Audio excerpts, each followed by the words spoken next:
Hey, what's up? It's Dominic D'Angelo. It's a Monday, and it's Rumored Innuendo. I'm of adfreeshows.com, podcast Eat Wrestling, and some other outlets. But I'm here with Mr. Robert Karpelis, WE Creative _ish. Robert, welcome back. My tech situation is a little better, but I'm a mess this weekend. Why should this week be different from all other weeks? Dom dressed in his finest Killer Bees sweatshirt. You're a regular bee, Brian. Don't do that. It's so creepy. I realize you shave. This is a weird day. Love it. Creeped out. But saying hi to some of the folks joining us here live in the chat. Johnny Disco says happy Monday, R&I. Jeff Henninger says hello on I made it just in time for the countdown. What a countdown it is. It's a hell of a song. Absolutely love it. Michael Partham says, I heard the term ruthless depression era for the current state of wrestling. Oh, come on. Did you come up with that? Trey Owens even says, hello, R&I. Kyle Fletcher versus Ace Austin from Saturday was fun. See, there's fun. There's a lot of just, I don't know what's going on with some of the wrestling that's going on right now. With some of what we're seeing in the wrestling landscape, a lot of stories circulating out there that are not really the most positive. Right. Are you referring to the two women that did kind of not no-showed, but walked out? Well, there was that. There's so much. So none of it's on the rundown. This is why I love you, Dom. Greatest in the world. All of the Ridge Holland conversations around what's going on. Then Jinder Mahal coming out and talking about sort of financial management and what they're actually trained to do. Then obviously what happened over at AEW during their taping. Right. And we can talk about that for a moment if you want, Dom. Yeah, let's do it. It wasn't on the run sheet. I don't know what the rules are. No. Hey, this is your show too, Robert. This is actually your show, not my show. So I just facilitate. So go ahead. Yeah, so Wrestling Oldhead says Miranda and Nixon Newell were not so excited to be there. That's a shame, right? So there's a couple of things. Here's the thing. The folks that are joining us here, the individuals that tune in every Monday through Friday at noon Eastern on a plethora of platforms for Rumor and Innuendo, you're a smarter fan. You're a fan that understands and looks at the nuances of what's going on. I think the first thing that struck me about this is how many people would have been read in on what happened to how quickly this wound up on the internet. Right. That's one of those things where there are internal conversations that happen with talent and front office that are not always fun, that are not always going to be warm and fuzzy.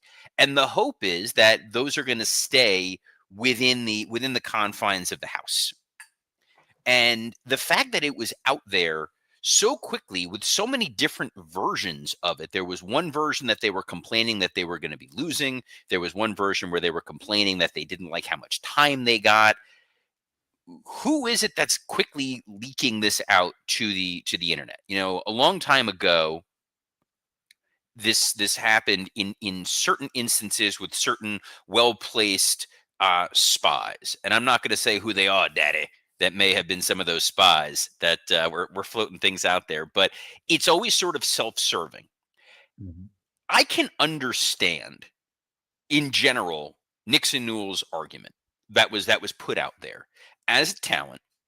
They show up. They don't have contracts with AEW. They went out there in their first tag team match and they lost. Then they were booked to go out there against Ty Mello and Anna Jay. And they're scheduled to then lose in about 3 minutes. And if you're not under contract for AEW, you want to either do one of two things. Number one, you want to ingratiate yourself to the AEW audience such that they feel like, my God, we have to give these women contracts immediately. They can't miss. This is incredible, like the Fuego del Sol situation where it was so undeniable, like we have to sign this guy to a contract. The second is if they're not going to get a contract and they're just coming in, even if it's TV exposure, and they lose in 3 minutes, it's going to impact their ability in their own minds to get bookings elsewhere. Because you're not viewed as a premier top tier talent if you're going out there and getting beat in such short order. And they have to look at their long-term value. I don't know at what point this information was conveyed to them, that this is what was going to be going on. And it's also not out of the realm to say that sometimes our friend Tony Marie Khan has been a little short-sighted when he's booked talent, and they want to make sure that they're not being put in a really bad light. Mm-hmm. We don't know what anything is happening. Supposedly, Nixon Newell says both sides are good now. We've solved this. We saw something similar happen. Obviously, that's why Mercedes Moné has so many belts in AEW. Her and Naomi walking out of WWE when they were the women's tag team champions. Right. You know, you look at it from a couple perspectives. Is it people being marks for themselves, or is it people worrying about their own dollar, their own value, their own bottom line? And as we've seen in wrestling, like, you do have to prioritize yourself and your own value. And it's not the old days of, well, you got a minute or two on TV that increases your ask. That's really not the case. You go out there, you don't get a chance to really spotlight what you can do, and they don't feel there's value in what you're doing, especially in AEW, where they're more likely not to give people more time. It does hurt. So it's not a great situation. The Ridge Holland situation is extremely unfortunate and continues to be extremely unfortunate. It seems like there's a lot of misunderstandings from what I saw. They started a GoFundMe, and then he said he didn't know that they were doing a GoFundMe, and we're going to push it off to the side. It's a Monday. We got Raw. I thought we had a very good SmackDown on Friday. I agree. So let's move. Let's move forward. Let's press forward in a positive direction. And guys, when you're pressing forward in a positive direction, you're probably entering the room dick first. Yep.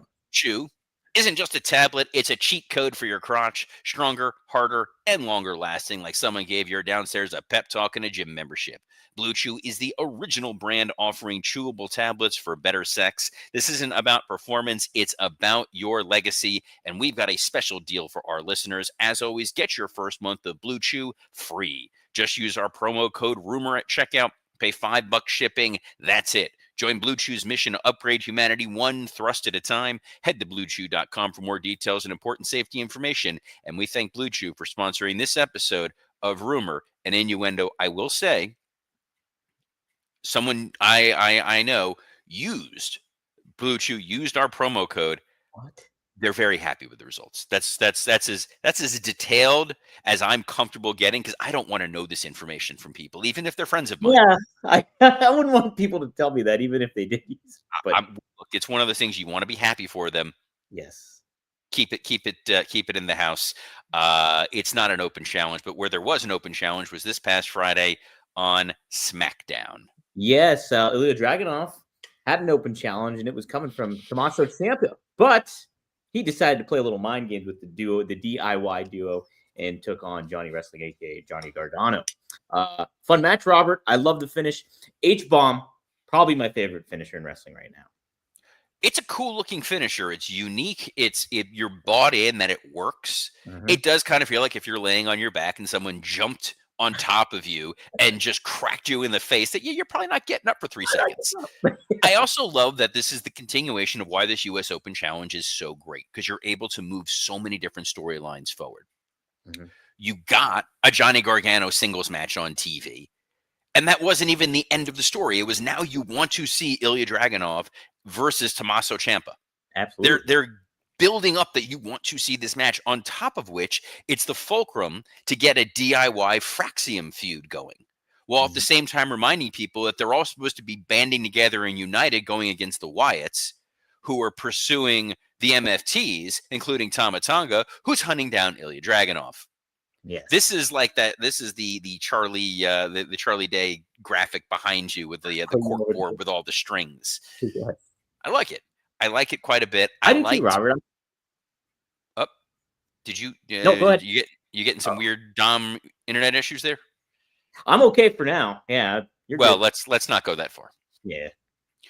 But what I was going to say is I also like, we talked about where they were going to go after Drew, and where the pivot was going to be, and teasing Aleister Black as the guy going after Cody was fantastic, because now you were able to get a great Aleister Black Cody main event. You were able to involve Priest. You were able to involve Drew. You kind of want to see where it's going to go from there. Drew claymoring a referee. That's kind of fun. So now you've set up, well, these guys can't deal with disqualifications. They can't deal with countouts. It's not even safe to put a referee in there. Boy, we're going to need some kind of specialty match to settle this. What could that be? Jeez. War game. Oh, sorry. No, there's no war games. Blood and guts. Parking lot brawl. Man, do I love the terribleness of the parking lot brawls, especially the one that WCW did that was down here in Fort Lauderdale. The junkyard brawl, where people got injured. The filming of it was terrible. It was an absolute disaster. Big fan. Just looking at some of the other notes of what happened on SmackDown. They're continuing to push what feels like a traditional Survivor Series match with the MFTs and Team Sami Zayn. Which I'm okay with, Robert. I think they should do that. I think the Friday before Survivor Series, that's your SmackDown main event, a traditional Survivor Series 5-on-5 match with the MFTs going up against Rey Fenix and Shinsuke Nakamura and Sami Zayn and whatever tag team they want to plug in there. Mm-hmm. I don't mind it. I'm 100% for that. It's just kind of astounding. I understand like they kind of pivoted obviously with Survivor Series to make it more War Games theme, but why not have a traditional Survivor Series match here and there? On Survivor Series, hard no. You just think because it's too many people, like it's because at that point you would have 3 because you're going to do a women's War Games. Yeah, they set up the thing with the Kabuki Warriors coming after Charlotte and Alexa, and they've also gone after Rhea, and they've gone after Io. You've got enough people there, and then you partnered Nia with Lash Legend. There's a lot of ways where you could easily get to a 5-on-5 War Games match. So, yeah, that's the thing. And that's what I don't like about both what AEW is doing and WWE is doing is why have 2? I understand you want a men's and a women's, but it just convolutes everything. If you make one, pick one, and then just highlight that one. I just think that would be more. You get more back for it. So the problem with the Survivor Series match, a traditional Survivor Series match, is they worked great at a point in time where wrestling fans were not used to seeing multiple wrestlers teaming up with each other. It was a different wrestling era where to even see 2 named wrestlers competing against one another was your unquestioned main event. If it wasn't squash matches and jobber matches, as long as if you saw Hacksaw Jim Duggan going into the ring and he was going to be competing against Don Morocco, that is like my God, what a main event. Call your friends, cancel your plans. Now, that would be one of 9 matches on a show. Mm-hmm. See them team up. It's like, oh man, it's Hacksaw Jim Duggan and Sergeant Slaughter teaming up against Don Morocco and the model Rick Martel. Huge. So Survivor Series was able to meld those stories together. It was unique. It was interesting. Now we see it quite a bit. You see 6-mans, 8-mans, 10-mans on a fairly frequent cadence on multiple WWE shows. And in those Survivor Series matches, you have to pin 5 people at least. And guys getting beaten by a clothesline or a DDT or something, or a slingshot suplex or something like that, it strains credibility. So by switching to the War Games format and using a format that Hunter loves, that's still beloved by the audiences, created by Dusty, they own the IP, that seems fine. We're going to see on Raw tonight, they're going to really have to stretch to find a way to make this all make sense and be exciting on the men's side, because last week was quite a hard pivot. Sure, yeah. Before we go to Raw and stuff, I did want to ask you about the title change we had with Chelsea Green and Julia. That was a decision. Mm-hmm. Now, it got a lot of criticism online, obviously. That's one of the big topics away from the weekend. People were really heavily critical of it. When watching it, though, Robert, I mean, sure, I get like Julia, she just won the title and aspects like that. But I mean, if you're looking for kind of like somebody that gets a connection with the crowd and you're trying to make something entertaining and wild, Chelsea Green's a good route to take with that. She is. I kind of feel like there's a little bit of kind of remaneuvering around of the roster, Mm-hmm. and Julia losing the title as a heel to a heel is a little strange. Maybe they looked at it and they think that Julia is more marketable as a babyface, Mhm. and she's someone that can go after Cargill at some point in time. Or maybe they feel like Julia is someone who she can feud with Tiffany Stratton in the immediacy, and they could have some good matches without it being about a secondary title. True. Mhm. That is always a potential option. Um, or the idea was Julia is just so frustrated at what happens that Wrestling All Have beat me to it, that maybe the best place for Julia is with the Kabuki Warriors. Maybe she winds up joining up with them, and you've got this new triumvirate. I mean, Julia is really fantastic. She's She's great. great in the ring. Her and Stephanie Vaquer, they bring them in. They're just not really positioning them as strongly as they should be. Chelsea being a singles champ and the AAA tag champ, while Ethan Page is a singles champ and a AAA tag champ. I get the dichotomy. I get what they're trying to do there. Mhm. It's a way to utilize Chelsea on TV so she has something to do, versus if Julia were to retain, she's either going to feud with B-Fab or Mishin, which, Mhm. all due respect, okay, what does that really get you? And then the strange reticence of WWE to utilize Natalia when she's reinvented herself is also kind of strange. That's very strange too, because she would just be a fun element you could pretty much implement anywhere, I think, and she would be a lot of fun to watch. So, yeah, that's a head But scratcher. the nice thing is they can pull back a little bit and then push the gas whenever they need to, and I think the women are going to be fairly well positioned on the red brand Yes, on the Raw side of the house. from Boston. I hate how proud you were of that. That's a running joke with me and RVD because he was in Boston with Cena. And hey, me and RVD's in Pittsburgh tonight, by the way. So I don't know if I'll see him or not. Wait, We might. We're gonna record a show at least tonight. So are you hanging out with Rob or no? I couldn't tell I if might. this was you being coy Oh, or. I might. We're trying to work out the logistics of it all. So we'll see how it goes. Yeah, But he seems like a guy who keeps a tight calendar. me Oh too. man, yeah, no, that sounds cool, bro. Pittsburgh's in Montana, right? That's your Awesome. RVD impression. I don't know. The last time I talked to Rob was 19 years ago, so Wow. it's been a while. I Well, don't hey, connect with you. I don't talk with your other friends, Dom. We're I have different social circles. it is. My worlds are colliding. Please don't. No, we don't. We don't need that. What we do need Hmm? is Stephanie Vaquer to retain against Raquel Rodriguez. So this should be a fun match, Robert. I'm excited to see how these two work with one another in singles action, and I think the aspect too. You got big man, quote unquote, with Raquel Rodriguez going up somebody like Vaquer. I think it's a good tandem right there. Well, I think I'm sure we'll see Nikki Bella at some point in this situation. Maybe it ends in a DQ. Nikki runs in to go help Stephanie, and Stephanie's like, "No, I had it," and I don't know. I'm Yeah, worried. yeah. I'm genuinely worried. Like, Nikki's not just there to be the best friend. This is going to lead to No, something, and I'm not going to be a huge fan. What I am a huge fan of is what's probably going to be the main event of this show, which is Charlotte Flair and Alexa Bliss versus the Kabuki Warriors for the World Tag Team titles. oh yes, you think that it will be the main event? I almost thought maybe it might be a Cena tournament match or something.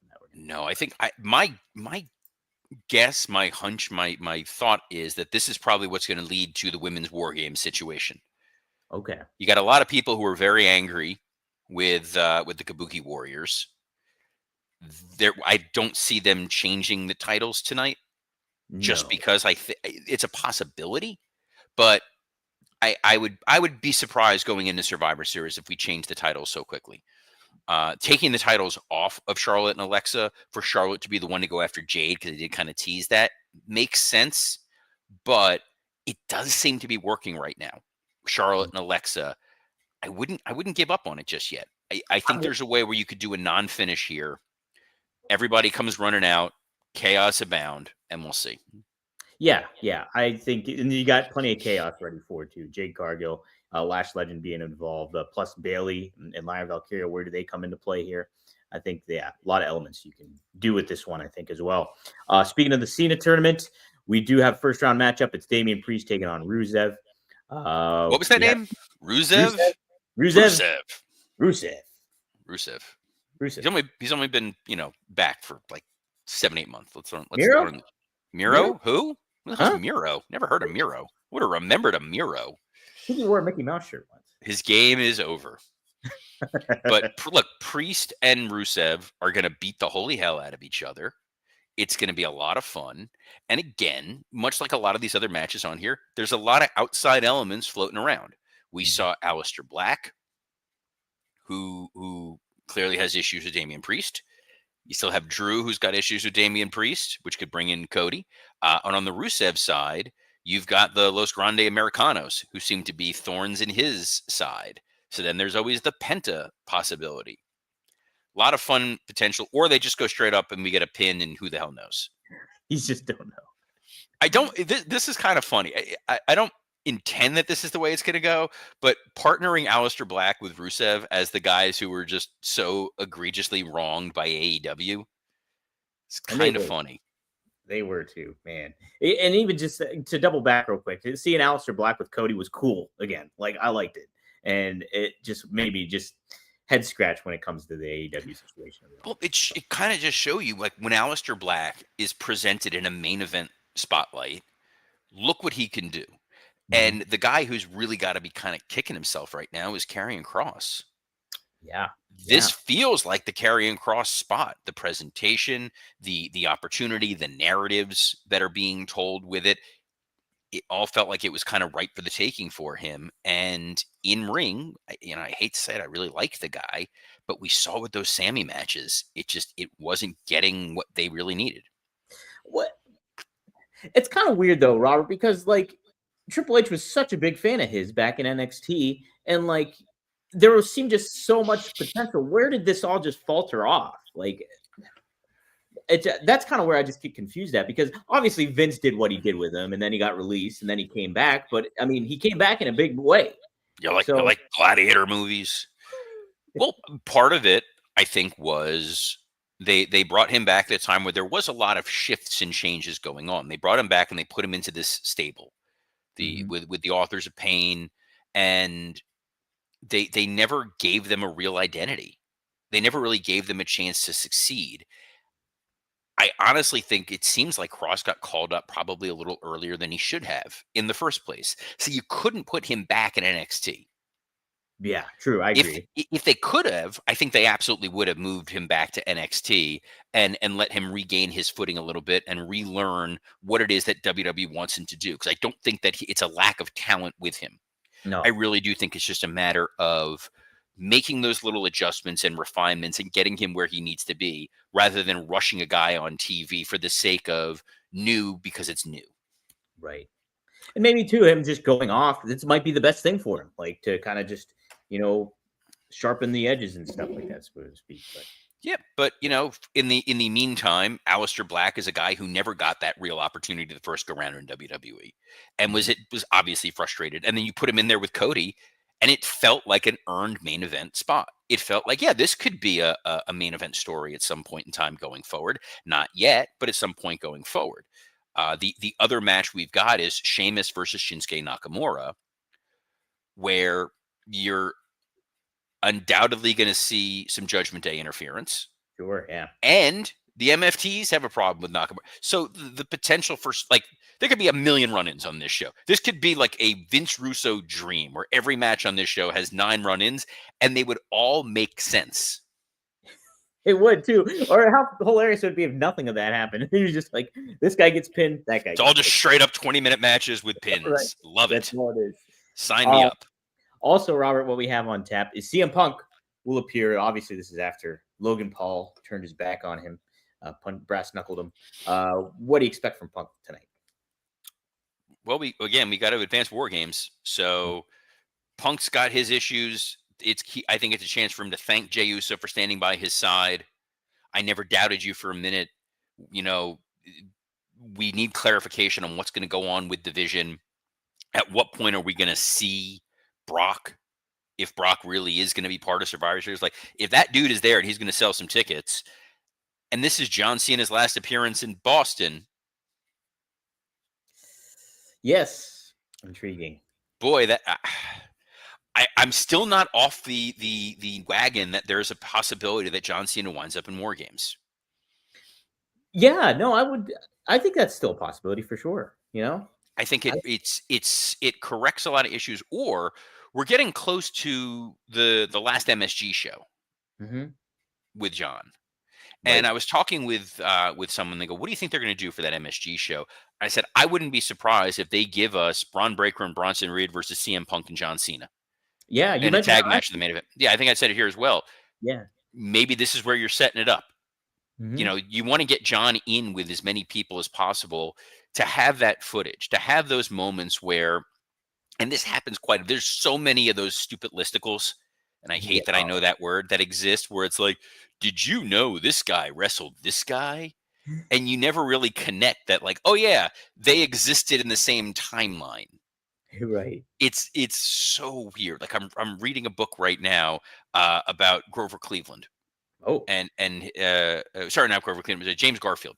I Oh, read a Grover Cleveland, but James Garfield, and I think Netflix just released the show about it. But in the book, they're talking about like Garfield interacting with Alexander Graham Bell, that's and you're wild. like, oh yeah, that would in theory line up. And then like oh yeah, and then here's Frederick Douglass. You're like, oh yeah, they were all at the same time. It's kind of the same theory, like thing that happens when you realize how many people John Cena has wrestled over the years and who he shared locker rooms with. Yeah. Yeah. And oh god, who is it whose son is petitioning that he wants to face Cena because his dad is Bo Buchanan? Is Oh, it it's, Brooks Jensen? Brooks Jensen. Yes, Brooks Yes, Jensen. and I love that because it was like, oh yeah, Yeah. look, we want I want justice for the stabbing, that Come on. damn nightclub stabbing with poor Carlito. Oh my god. Cena's Yeah. career is ridiculous. It's so it also makes me feel ancient Doesn't just it? because being there when he won the title the first time Mhm. and feeling like I just left the WWE and then realizing it's been like 19 years since I was there. It's bonkers, man. I was talking to Jason Ayers, referee at SmackDown, and we were talking about like the old timers that are still there because Dr. Tom Pritchard was attending something at the PC, and he Mhm. was like, "Who was around when I was here?" And it was literally like Regal. That was it. I tried to think who would have been there when I would have been around with Dr. Tom, and it was like, yeah, that sounds about right. What about Matt Bloom? Was he around with you? Bloom was in Japan. He hadn't come back yet as Tensai. Oh, okay. Okay. He had left Wow, and yeah. then came back. Yeah, the Mhm. TNA, the Test and Albert TNA run had ended. Yes. Um, Wrestling Old Head says, Robert, they could use you on SmackDown. How dare Mhm. you, sir? Why? Wow. Why? No, I've Let's put that I served my time. out. He's going to JCW next anyways with Russo, so he's got his plans lined up. I'm not doing it. I can't. It's Monday. I can't do the Russo impression on a Monday. But bros, we're on a plethora of platforms. That means more than one. You can catch us every Monday through Friday at noon Eastern on a plethora of platforms, including the WWE Creative _ISH X account, the at Dominic D'Angelo X account, the at SE Scoops X account, and on YouTube on Rumor and Innuendo, ad-free shows, and podcast heat. So on behalf of the man who may or may not be seeing Rob Van Dam, Dominic D'Angelo, I'm Robert Karpolis. Best of luck in your future endeavors. See you guys tomorrow. Shh.